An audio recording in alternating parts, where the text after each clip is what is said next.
The most terrifying sound in Seoul was not the siren of a police car, nor the scream of an ambulance navigating the heavy traffic of Gangnam. The most terrifying sound was the silence of Chairman Min Jun when he entered a boardroom. It was a silence that suffocated. It was a vacuum that sucked the air out of the lungs of men half his age. When Min Jun walked into a meeting, stocks plummeted and careers ended. He was a man who spoke in low tones and signed documents that erased companies from the map. They called him the Iron Ghost because he did not bleed, he did not negotiate, and he did not feel. But that was the man the world saw. That was the man who existed between the hours of 7 a.m. and 8:07 p.m. At 8:01 p.m., the biometric lock on the private elevator of the Millennium Tower penthouse would hiss open. The steel doors would slide apart, revealing a foyer lined with black marble, cold and imposing.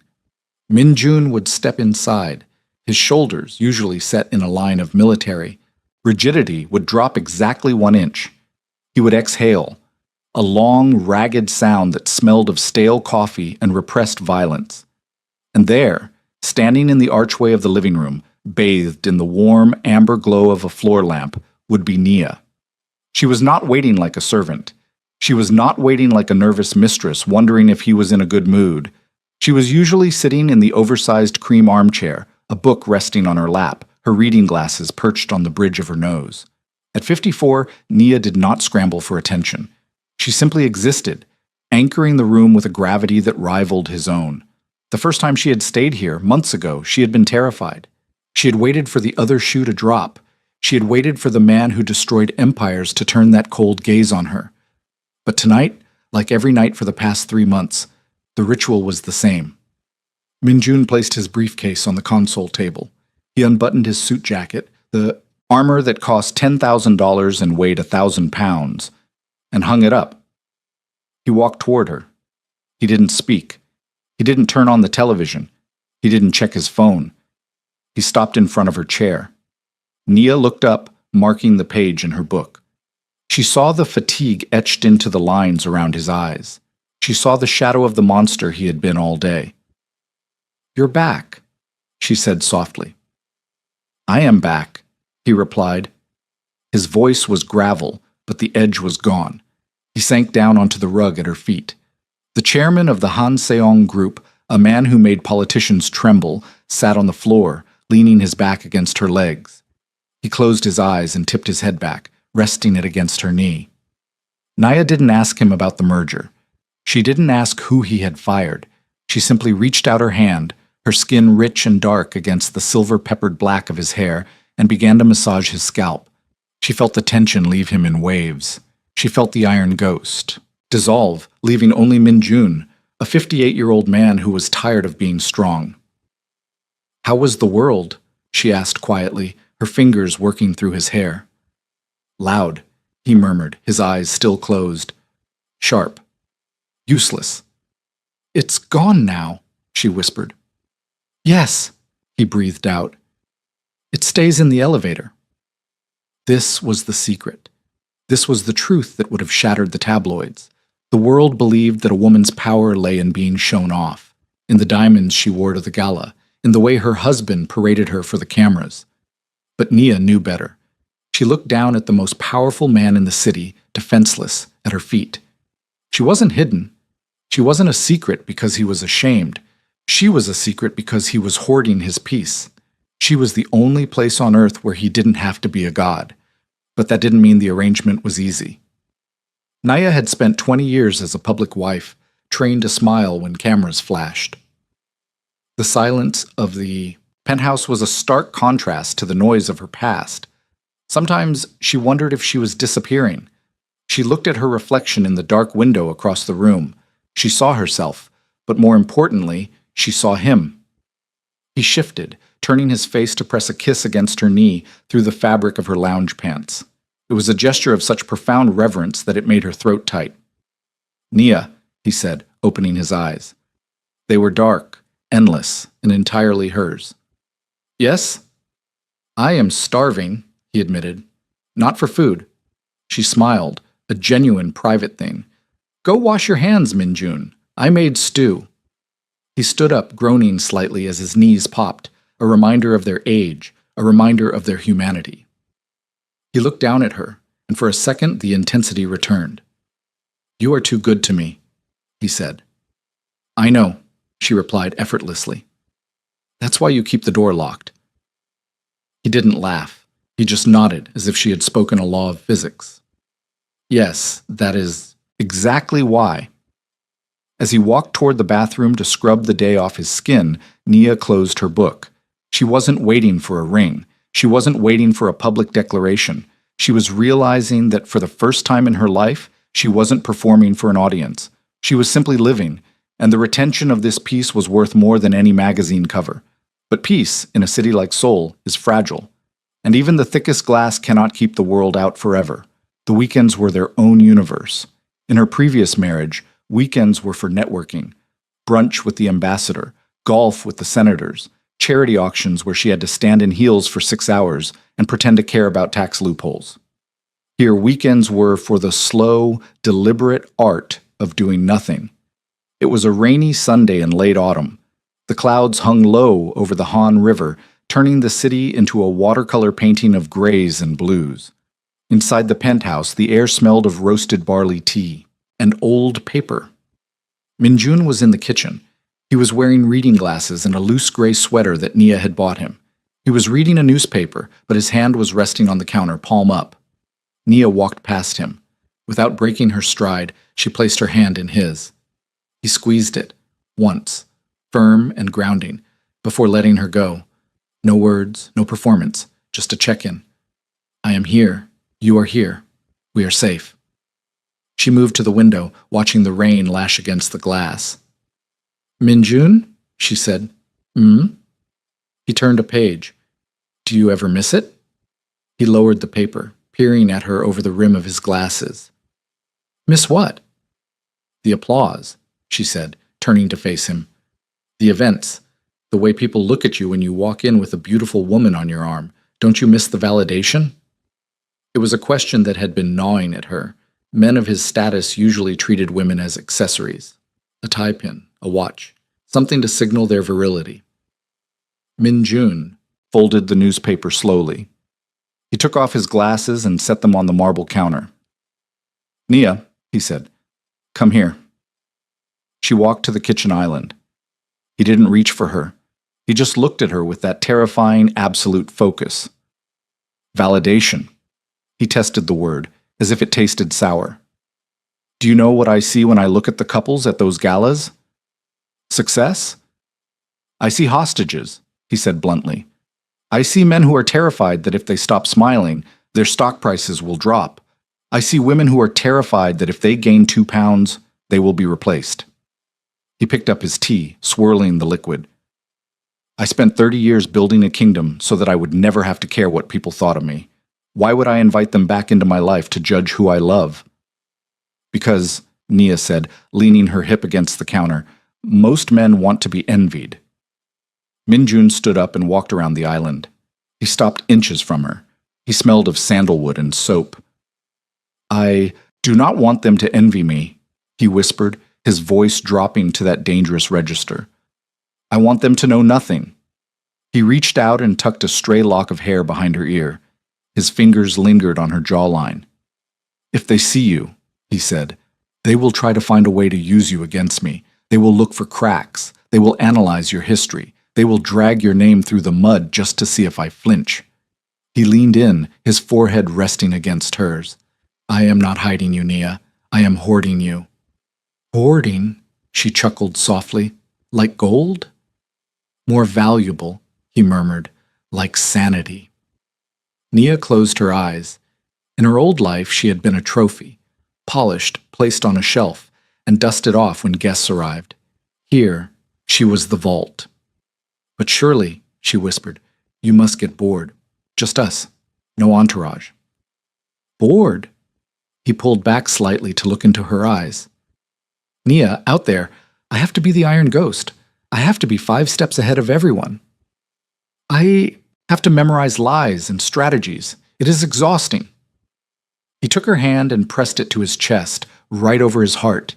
It was beating steady and slow. "This man," he said, his voice thick with emotion. The man who cooks stew. The man who sleeps without pills. The man who can sit on the floor and breathe. He paused, searching her face. This man only exists with you. If you leave, he dies, and only the ghost remains. Nia felt a shiver run down her spine. It wasn't fear. It was the sudden, overwhelming realization of her own power. She wasn't invisible. She was essential. I'm not going anywhere, she said. Good, he said, because I have planned our afternoon. Oh? A strategy meeting? No, he said, the corner of his mouth twitching into a rare smile. A nap. And perhaps you can read to me? Nia laughed. It was a loud, uninhibited sound that bounced off the high ceilings. The terrifying Chairman Min-jun wants a bedtime story? I want to hear your voice, he corrected. It drowns out the rain. They moved to the sofa. He lay down, his head in her lap, his long legs stretched out. She opened her book and began to read aloud. Outside, the storm raged. The wind battered the glass. The city of Seoul churned with ambition, betrayal, and noise. But inside, there was only the sound of her voice and the rhythmic breathing of a man who had finally found a place to rest his sword. This was the seductive power of their secret. It wasn't about shame. It was about the luxury of being human in a world that demanded they be statues. But humanity is messy. And the problem with being the only person who sees the man behind the monster is that sometimes the monster comes home covered in blood. If you are loving this journey into the quiet, intense world of mature romance, please subscribe. Because in the next chapter, the outside world tries to break the lock, and Nia has to decide just how much of the monster she can handle. The shift happened on a Tuesday. Nia knew something was wrong the moment the elevator chimed.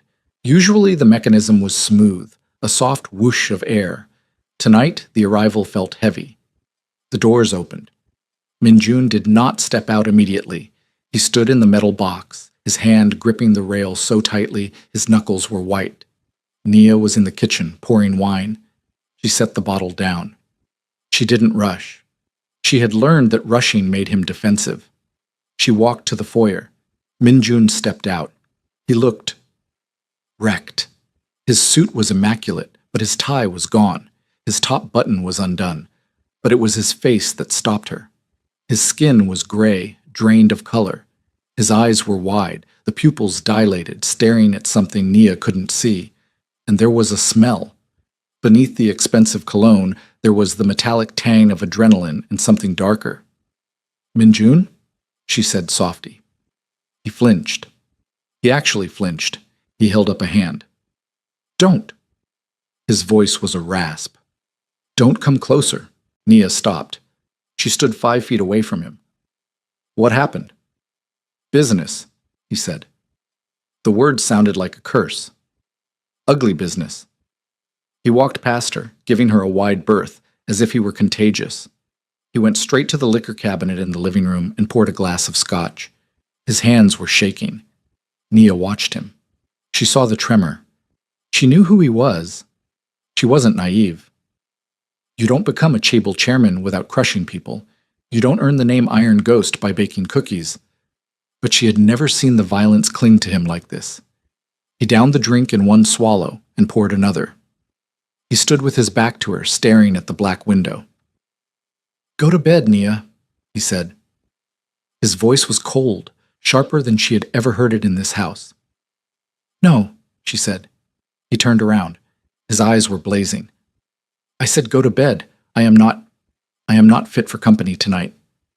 I don't want company, Nia said, stepping into the living room. I want to know why. My partner is shaking. Partner? He let out a harsh, barking laugh. You are not my partner in this.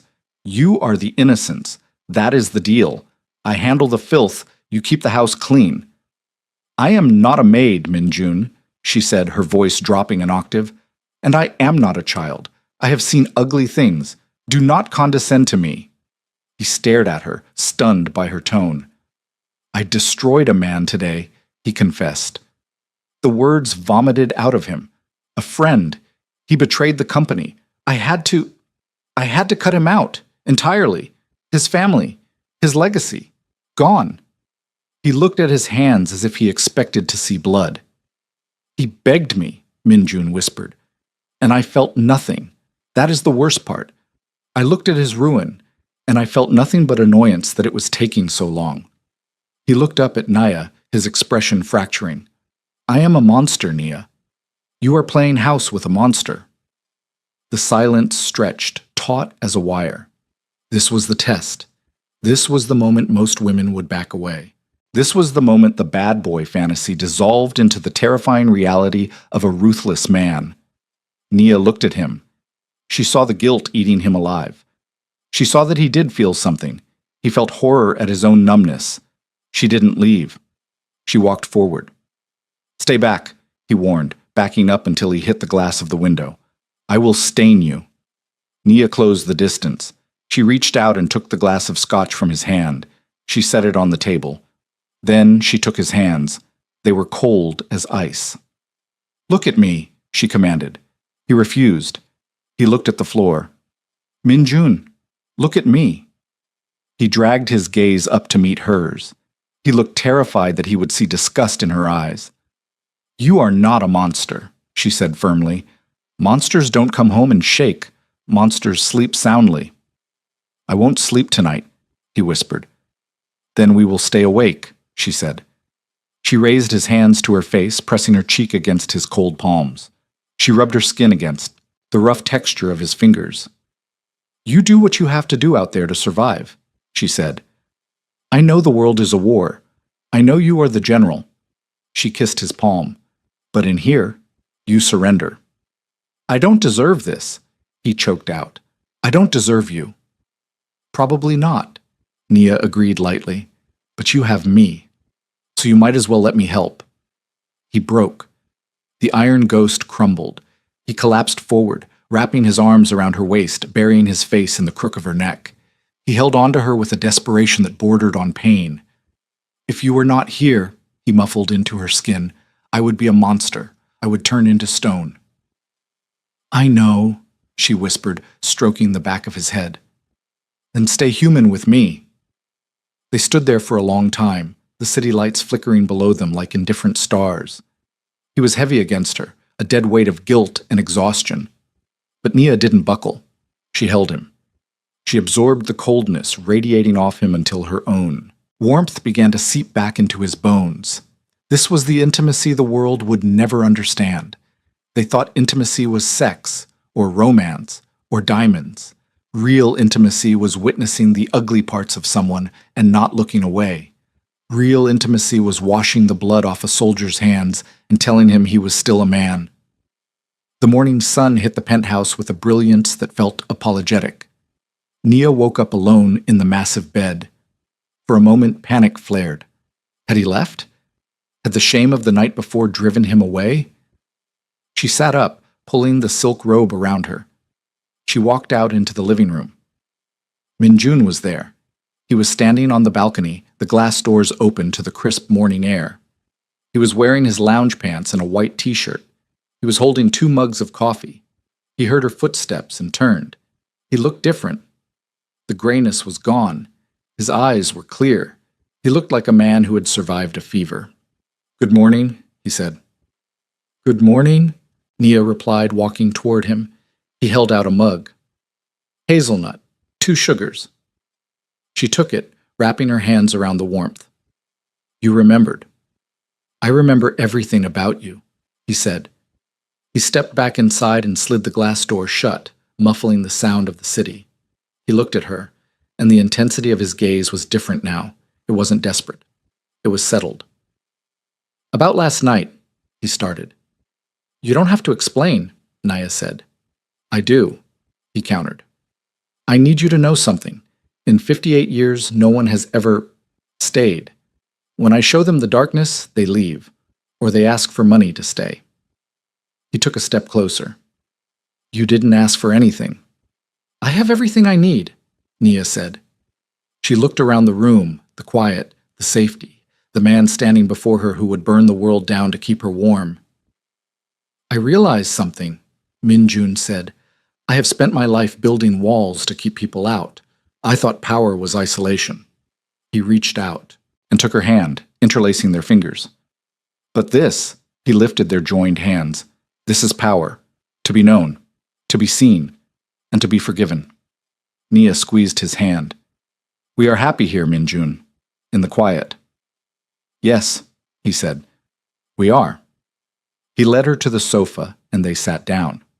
The morning news was playing softly on the television, muted.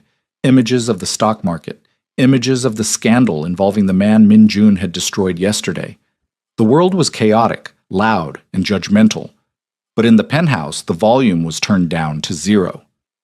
Nia rested her head on his shoulder. He draped his arm around her, pulling her close. She thought about her friends back in the States. They would ask her why she was single, why she didn't have a husband to show off on Facebook. They would pity her for being alone at 54. She smiled. A secret, satisfied smile. They didn't know that she was loved more fiercely in the dark than they were in the light. They didn't know that she held the heart of the iron ghost in her hands. I love you, Minjun said. He said it casually, simply, as if he were commenting on the weather. Nia froze. He had never said it. Not once. She looked up at him. He wasn't looking at her. He was looking at the muted TV, his face calm. You said it, she whispered. He turned to her, a small, genuine smile playing on his lips. I realized I had not said it aloud. It seemed inefficient to keep it inside. Nia laughed, tears